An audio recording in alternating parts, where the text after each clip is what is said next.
Hi dear bankers, welcome to Edutap.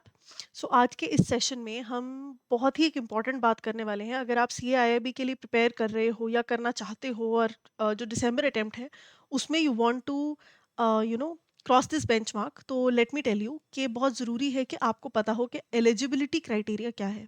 बहुत सारे frequently ask questions हैं, बहुत सारे डाउट्स हैं जो स्टूडेंट्स के मन में आते हैं। आज के इस सेशन में हम वो सारे डाउट्स को कवर करेंगे सो दैट CAIIB की एलिजिबिलिटी को लेकर आपको कोई भी डाउट इसके बाद ना बचे। So this is what we are going to cover in this video. हम यहाँ पर बिल्कुल डिटेल में बात करेंगे कि कौन कौन अप्लाई कर सकता है कैब के लिए, जैब करना कंपलसरी है या नहीं, IIBF की मेंबरशिप की जो क्या रिक्वायरमेंट है वो है या नहीं CIB के लिए, कौन से बैंक के एम्प्लॉयज़ हैं जो एलिजिबल हैं कैब का एग्ज़ाम देने के लिए।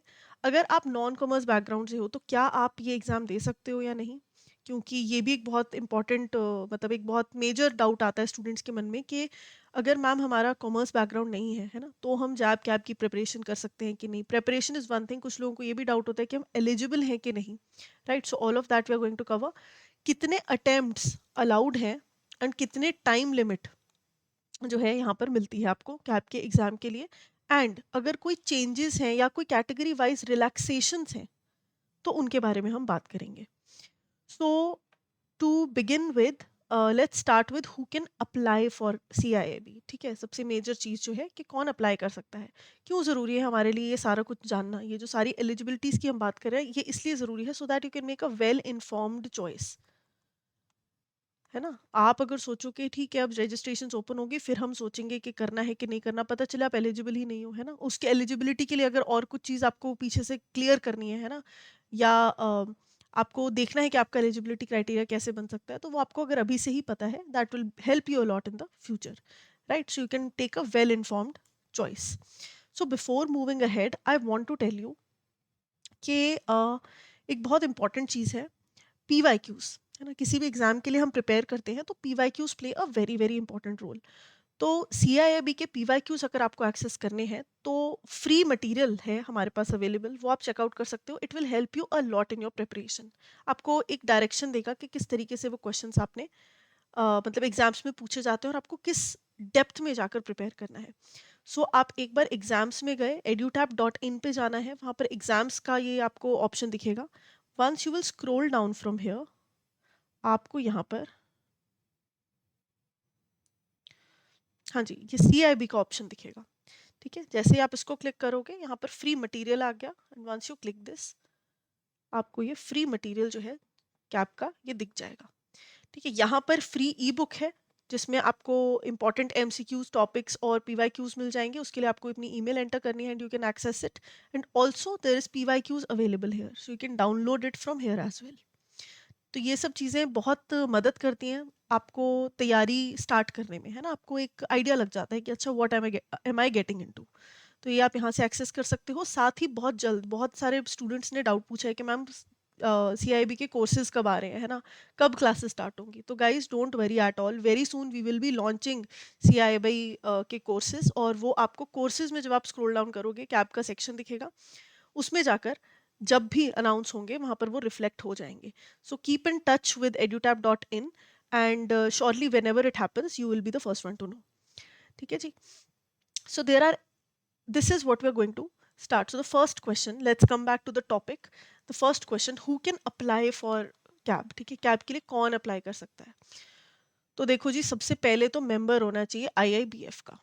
ठीक है, IIBF का मेंबर होना चाहिए। जैब जो है वो क्वालिफाइड होना चाहिए या फिर part 1 of the associate examination qualified होना चाहिए, and he must be working in the banking and financial sector.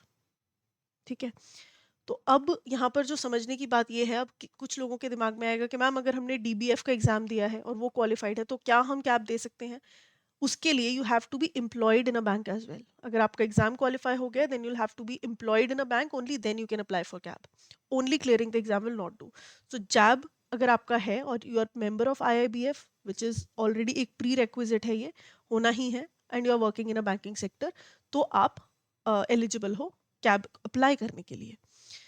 क्या जैब कंपलसरी है कैब के लिए? Yes, JAIIB is definitely very very compulsory. अब इसको जैब बोल लो आप, या फिर part one of associate examination, जिनको एसोसिएट एग्जामिनेशन वाला क्लॉज एप्लीकेबल है उनके लिए part one of associate examination है ना, या इक्विवेलेंट उसके जो जैब है। तो ये दोनों जो भी जिस इंडिविजुअल पे जो लागू होता है वो क्वालिफाई होना ज़रूरी है। आपका जैब क्वालिफाई है उसके बाद ही आप कैब की रजिस्ट्रेशन आपको अलाउड है, otherwise it is not permitted.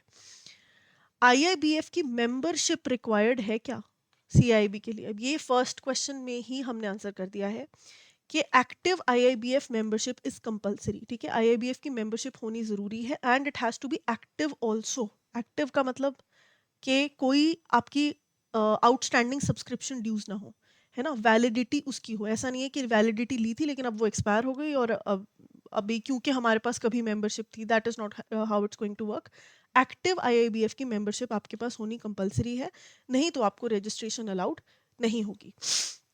Membership should remain valid, ठीक है, वैलिड होनी चाहिए, और कोई आउटस्टैंडिंग सब्सक्रिप्शन ड्यूज एरियर्स नहीं होने चाहिए। ठीक है, तो ये बहुत डायरेक्टली मैं आपको बढ़िया तरीके से बता रही हूँ, तो इसके बाद कोई भी कंफ्यूजन नहीं रहना चाहिए। ठीक है, हम बिल्कुल बातों को घुमा नहीं रहे यहाँ पे, we are just directly pointing out at the things that you need to remember. Which bank employees are eligible for CAIIB? अब कौन से वो बैंक के एम्प्लॉयज हैं जो कैब के लिए एलिजिबल हैं? तो लेट मी टेल यू कि सारे के सारे financial institutions that are approved by IIBF, recognized banking financial establishment, कोई भी बैंकिंग या फाइनेंशियल इस्टेब्लिशमेंट है जो कि रिकॉग्नाइज्ड है इन इंडिया और इंस्टीट्यूशनल मेंबर है आईआईबीएफ का, यानी कि आपका खुद और आप जिस ऑर्गेनाइजेशन में काम कर रहे हो उसका, दोनों का आईआईबीएफ का मेंबर होना जरूरी है। So they have to be institutional members of IIBF, only then you are eligible to apply for cab. So you have to be working in that kind of a bank. तो वो public sector bank, private sector bank, regional rural cooperatives, कोई भी financial institution हो सकता है जो कि IABF के द्वारा approved हो। अगर आप नॉन कॉमर्स स्टूडेंट हो तो क्या आप कैब के लिए अप्लाई कर सकते हो? बिल्कुल कर सकते हो, कोई फ़र्क नहीं पड़ता आपने आर्ट्स ली थी, आपने साइंस ली थी, आपने कॉमर्स ली थी, आपका एजुकेशनल बैकग्राउंड बिल्कुल भी मैटर नहीं करता। व्हाट मैटर्स इज कि आपके पास 12वीं का सर्टिफिकेट हो, है ना, ये 12th स्टैंडर्ड और इक्वलेंट आपने क्वालिफाई कर रखा है, आपकी क्वालिफिकेशन जो है वो उतनी है, and you are you are eligible if you satisfy the banking and job requirements, है ना। तो आपकी ये वाली एजुकेशनल क्वालिफिकेशन की अगर मैं बात करूँ तो वो फ़र्क नहीं पड़ता कि आपने कॉमर्स से करी है, आर्ट्स करी है या और कुछ किया है। एज लॉन्ग एज आपका जॉब क्वालिफाइड है, आप आईआईबीएफ के मेंबर हो और आप जॉब की रिक्वायरमेंट्स फुलफिल कर रहे हो, आप जॉब क्वालिफाई करके आए हुए हो, तो आप एलिजिबल हो कैब के लिए irrespective of your educational background. अब ये चीज़ प्रेपरेशन की बात नहीं हो रही, यहाँ पर एलिजिबिलिटी की बात हो रही है। प्रेपरेशन के लिए हो सकता है कि अगर आप नॉन कॉमर्स हो, साइंस बैकग्राउंड से, आपको थोड़ी डिफिकल्ट लगे, तो ये ऑब्वियस बात भी है, जब आपने कभी कॉमर्स पढ़ी ही नहीं, उससे रिलेटेड चीज़ें पढ़ी ही नहीं, अब अकाउंटिंग, कॉस्टिंग, है ना, और एडवांस्ड अकाउंटिंग, इतना सब कुछ आएगा, तो obviously it will be something very new for you.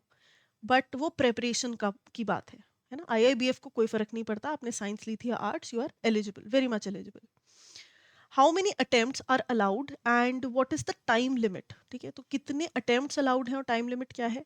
देखो, 5 अटेम्प्ट्स अलाउड हैं, ठीक है, और 3 साल, विच एवर इज अर्लियर। यानी कि अगर मैंने आज, फॉर एग्जाम्पल लेट्स से 1 जुलाई को, today is not 1 July but I am just taking it for an example for easy calculation, 2026, तो 27, 28, ठीक है, तो 29 तक मैं, 1 जुलाई 2003 साल तक, मतलब I will be eligible to apply for CAIIB. इसमें मैं 5 अटेम्प्ट दे सकती हूँ। देखो टोटल तो 6 अटेम्प्ट बनेंगे ना, तो इन 6 अटेम्प्ट में से अगर मैंने बीच का एक स्किप भी कर दिया, that is not a problem. या तो 5 अटेम्प्ट या फिर 3 साल, जो भी अर्लियर खत्म हो जाए, that is the time limit, जितना कि टाइम मुझे अलाउड है। अगर ये टाइम एक्सपायर हो गया, मान लो 5 बार मैंने इस बार से अटेम्प्ट देना स्टार्ट किया और 19 तक मैंने 5 अटेम्प्ट दे दिए, तो एक बार मेरे वो 5 अटेम्प्ट एक्सपायर हो गए, मान लो 2028 में ही वो एक्सपायर हो गए 5 अटेम्प्ट, तो फिर मुझे फ्रेश रजिस्ट्रेशन करानी पड़ेगी। ठीक है, यही चीज़ अगर मैं बोलूँ कि मान लो मैंने 3 अटेम्प्ट दिए, हर साल मैं एक अटेम्प्ट देती हूँ, लेकिन मेरा जो ये 3 ईयर वाला, 3 ईयर्स वाला क्लॉज है, ये स्टैंड ट्रू कर रहा है ना। 29th, मतलब 2029 में जुलाई में मेरा 3 साल जो है वो पूरे हो जाएंगे। तो अब मैं क्या करूँगी, मान लो तब तक मैंने अटेम्प्ट सिर्फ 3 या 4 ही दिए हैं, तो क्या मैं ये बोल सकती हूँ कि मेरा एक अटेम्प्ट अभी बचा हुआ है और ये मैं 19 के बाद दे दूँगी? नहीं, ऐसा नहीं हो सकता। क्यों? क्योंकि 3 साल वाला क्लॉज़ जो है ये पूरा हो गया। तो आइदर 5 अटेम्प्ट्स या फिर 3 साल, व्हिचएवर इज़ अर्लियर, वही मेरे पास टाइम अवेलेबल है जिसमें कि मैं अटेम्प्ट्स दे सकती हूँ। उसमें नंबर ऑफ अटेम्प्ट्स 5 होने चाहिए मैक्सिमम, और 3 साल तक के लिए ये वैलिड है। अगर ये दोनों चीज़ों में से कोई एक एग्ज़ॉस्ट हो जाता है, then fresh registration will be required. Time limit कब से देखी जाएगी? टाइम लिमिट देखी जाएगी from the date of registration for the first attempt. अगर अभी जब रजिस्ट्रेशंस खुलेंगी, अगर आपका फर्स्ट अटेम्प्ट है, तो जिस दिन आप रजिस्ट्रेशन करवाते हो फर्स्ट अटेम्प्ट के लिए, तब से 3 साल की डेट कैलकुलेट करी जाएगी। अटेम्प्ट्स कॉन्जिक्यूटिव ना भी हों, अटेम्प्ट्स अगर एक के बाद एक के बाद एक ना भी करो, एक बार दिया, फिर आपने एक अटेम्प्ट स्किप किया, फिर उसके बाद दिया, तो भी वो वैलिड होगा, उसमें कोई दिक्कत की बात नहीं है। कंसेक्यूटिव होना ज़रूरी नहीं है। हाँ, 3 साल का क्लॉज़ लेकिन उसमें भी वैलिड होगा, है ना? तो वो मैंने आपको एग्ज़ाम्पल से समझा ही दिया है, उसमें कोई डाउट की बात नहीं है। Then are there any category wise relaxations for appearing in the CAIIB exam? क्या कैटेगरी वाइज़ कोई रिलैक्सेशन है? तो उसका जवाब है नहीं। कोई रिलैक्सेशन इसमें एज़ सच नहीं है, कोई एज रिज़र्वेशन बेस्ड है ना, या कैटेगरी वाइज़ कोई एज़ सच रिलैक्सेशन नहीं है। रूल्स सबके लिए ही बिल्कुल सेम है। फिज़िकली चैलेंज्ड जो कैंडिडेट्स हैं, या differently abled, this is not the right word to use, it's differently abled. Differently abled जो कैंडिडेट्स हैं, they may apply for scribe and compensatory extra time, है ना? तो उनको हम स्क्राइब की सुविधा या कॉम्पनसेटरी एक्स्ट्रा टाइम जो है उनको थोड़ा मिल सकता है। अदरवाइज कोई जनरल एज रिलैक्सेशन या ये सब रिजर्वेशन वगैरह नहीं है। तो ये सारी की सारी एलिजिबिलिटीज थी, हर एक क्वेश्चन को हमने डीपली समझा, है ना? और अब आई एम श्योर कि आपको एलिजिबिलिटी को लेकर कोई डाउट और नहीं आएगा। नाउ अगर आपको लगता है कि आप सारे चेक बॉक्स टिक कर रहे हो, है ना, और आप इस कैटेगरी में आते हो and you are absolutely eligible for CAIIB exam, then you can start preparing for the exam. This is the right time to prepare for it. 4 से 5 महीने जो है ये काफ़ी अप्रोप्रिएट टाइम है कैब की तैयारी के लिए। और इसके लिए स्ट्रैटेजी के लिए हमने वीडियो ऑलरेडी एक शेयर करी है ना, तो वो आप चेकआउट कर सकते हो। तो स्ट्रैटेजी कैसे बनानी है, गाइडेंस आप कहाँ से ले सकते हो, और एक डिसिप्लिन होना बहुत ज़रूरी है। तो इन चीज़ों का ख्याल रखो। एंड इफ़ यू वांट कि कोई कोर्स हो जिसमें जो आपकी मदद कर सके इस पूरी जर्नी में, तो edutap.in पे बहुत जल्दी हम कोर्स लॉन्च करने वाले हैं। The information will be shared to you very soon. So keep in touch, and I will see you in the next session, guys. I hope this video helped you. Thank you so much. Have a good day.